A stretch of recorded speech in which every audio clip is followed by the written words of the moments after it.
Welcome to the John Baillie Show.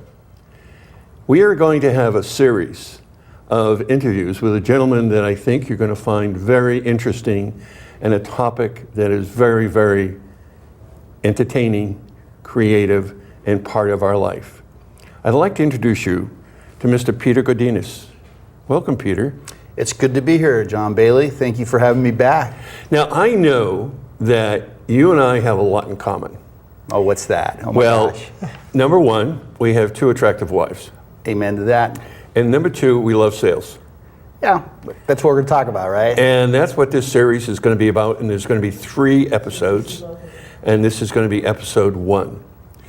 Well, one of the interesting things that I would like to start out with, you're the only guy I know that has a license plate holder that says Ambassador on it. Yeah. And you have that on your business card? I have that on my business card. And you work for Xerox, which is a Fortune 500 company. Specifically with public sector and education. But yeah, we'll talk more about that.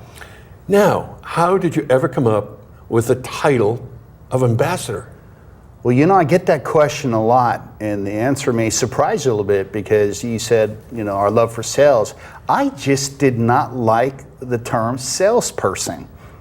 I just hated it. Why is that? Because who wants to hang around a salesperson? Who trusts a salesperson? The overall concept to me, John, it was too much to actually fathom. So I was just looking for something that I could actually brand myself. And ambassador came onto my mind. And for those who read the Bible, it's actually used several times as ambassador. But that's where it began, John.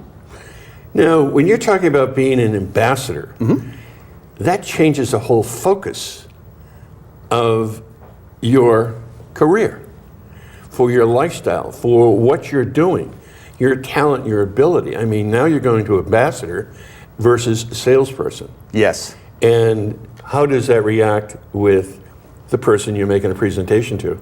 And you know, it happens all the time. They say ambassador, and people, when I first began to use it, they kind of chuckled, laughed. But guess what, John? Nobody's laughing anymore. And usually the comment I get is, Peter, you do so much. What is it you actually do? Which is, as you know, is like an inviting question to be entertaining, informative, help out. So take it from there. Well, in your business, yes, in what you're doing, you have to be all things to all people. Yes. And you have to know everybody. And as far as I'm concerned, you have got the biggest Rolodex that I know of anybody in the world. Plus, everybody knows you. And you've worked at that. Why has that been so important to you? Because I know it's not ego-driven. It's professionalism. Yes. Driven. Yes. And you know, what I would say to that is the fact that, yeah, I know a lot of people, but you'll find some of the key points I'm going to talk about, John. It's not who you know, and I think you're going to read my mind. It's who knows you and what reputation that you have and what are people saying behind your back, which is more important than the number of people I know. Well, you're on a journey. Good way to describe it, yes. And this journey is something that is very, very sensitive to you. It is. Tell me about your journey. My journey, if I can kind of start from the beginning just real quick, is the fact that I was born to 2 lovely parents, and I feel fortunate for that. I shared the spotlight with a sister and 2 brothers. I grew up in West Covina, California, and I had a lot of success with athletics. Not so much with academic, I want to tell you, but I've done so many things along the way. And one of the things I'm proud of that I survived or accomplished is, I'll just skip high school and go directly to college, but I'm a 2-time record holder in the decathlon from Cal Poly San Luis Obispo. And I want to let you know that particular event is really transposed as to who I am. And for those of you who don't know what the decathlon is, it's a 10 event, 2-day, 5 days event, so you can see my hands. And it taught me so much in regards to who I am, the type of people I am. But fast forward when you are trained by Xerox, and that's one of the things, you just handed me a card that was very nostalgic called, it was Professional Selling Skills. So I have Xerox kind of sparked in my system right now. But 20 years of that and a lot of other experiences, and I want to say about 10 plus years ago, I decided, you know what? The ambassador thing has to grow. It's all about branding. It's all about trying to teach people a new form of promoting and buying behavior. Now, going along those lines, Sure. I know I have one mentor, and that mentor got me into sales. He said to me, "Do you ever think about selling?" And I said, "No." He said, "Think about it." And next thing I know, I was going from Boston to Cleveland. And in turn, I loved it. I think it was 4 years later, I was national sales manager. Hated it. Ooh. Hated it. Can't sell. You're always in meetings and budgets and writing, and I want to be out there with the people. Right. And so I got involved with the West Coast, building the West Coast. And I got the job as the Western Regional Sales Manager, and it was terrific. You've got mentors, or a mentor. Tell me about some of them, what they taught you. Oh my goodness. The list goes on. I'll just start with my father. My father has quite a history himself, raised in Guadalupe, California, of all things, and his biggest goal was possibly be somebody who was a supervisor in a shed, if you understand agriculture. So I would say Pete Anthony Godinez, Spider Godinez, a boxer. He boxed his way through college. I had a phenomenal coach, Coach Steve Miller, who basically was second in charge of Nike, under Phil Knight, other people like that. And then the list goes on, and I consider you one, John Baillie. So it's like I have a roster of people I call mentors and senseis, and I really feel like having a little martial arts flair to it. Well, in turn, that's important because if a situation arises, you can always go back and say, I wonder what my mentor would do or say. Or you have the ability of picking up the phone and calling a mentor, and in turn, ask questions. Mm-hmm. One thing that I just learned from a world leader, and you reminded me of it. The world leader said, people listen to witnesses. People do not listen to teachers. And so what you're saying is you're a witness. You're not a teacher. Am I going in the right direction? You're going in the right direction. If I could build, we both have had the opportunity to be parents. And I think one of the key things of being a parent is how you behave, how you treat your spouse, and who you hang around. I mean, three keys to success of being a parent, and exactly kind of build on what you're saying. And that's so true, because you come back and you take what is at home and you take it out into the real world. Yes. And in turn, the real world is a jungle. It is. Good description. And it's a battlefield. And yes. You just have to go out there and rough it. And I tell you, one of the things, and I'm sure you did the same that I did in my early stages, everything I've learned about sales was on-the-job training.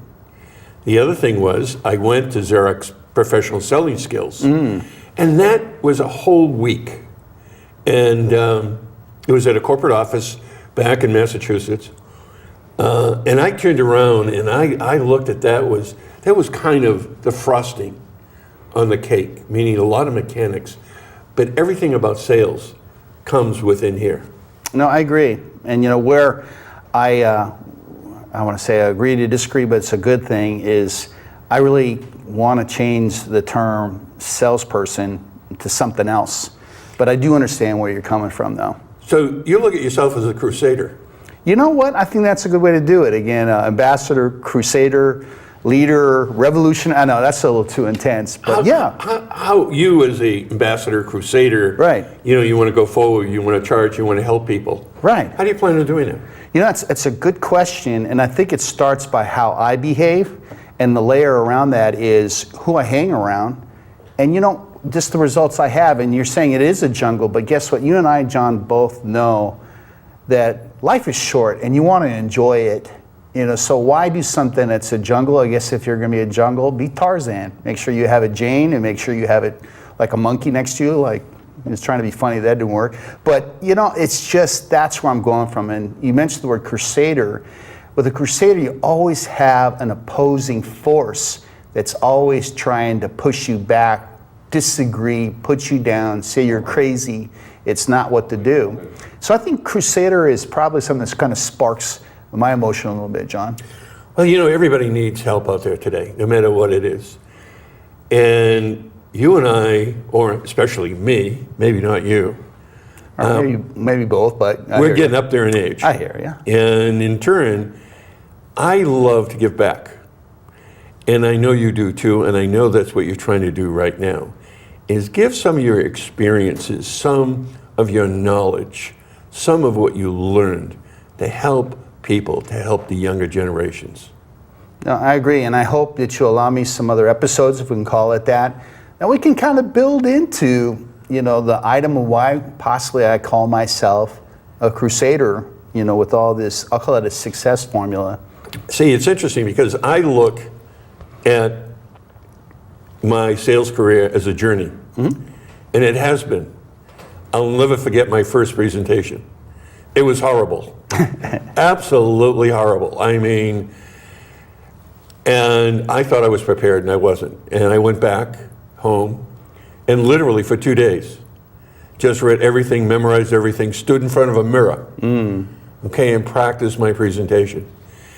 And it just became so comfortable with me that it was just part of my life. And the other thing that I discovered being a young whippersnapper is if I didn't know the answer, I was honest. I said, I don't know, but I'll get back to you, which gave me another excuse to call the person back. But you've experienced those things too. Every day from the very beginning of time. And in reality, how would you like to express that to the younger generation? I think the challenge is the fact that we somehow have been given the opportunity to have an anointing of learning how to sell. The challenge is, John, not everybody has our personality. So the part that makes me a crusader is the fact that I believe everybody should be a promoter, an ambassador, something that basically helps them be successful. And I just netted out saying that we all need to make a living, John. We all need to make a living that's comfortable. And the only way to make money is to have people give us money. So whatever example you give me, John, there's going to be a transaction of money passing to somebody. And so I'm a crusader that everybody needs to find within themselves, their personality, their situation, their clientele, that somehow you give people something that in turn they basically give you money back. Is that pretty harsh or what? No, that's right on. And the interesting thing is I am absolutely delighted we have 2 more episodes to go, because you and I could be here all day, but we've got 2 more episodes. And I would like to invite everybody back for the next 2 episodes so Peter can explain in more detail his journey, his crusade, and what he's trying to tell the next generation so they can go on and be very successful and as successful as Peter Godinez. And I'm looking forward to our next session. Me too, John. Thank you very much for watching, and we'll be back. Have a good day.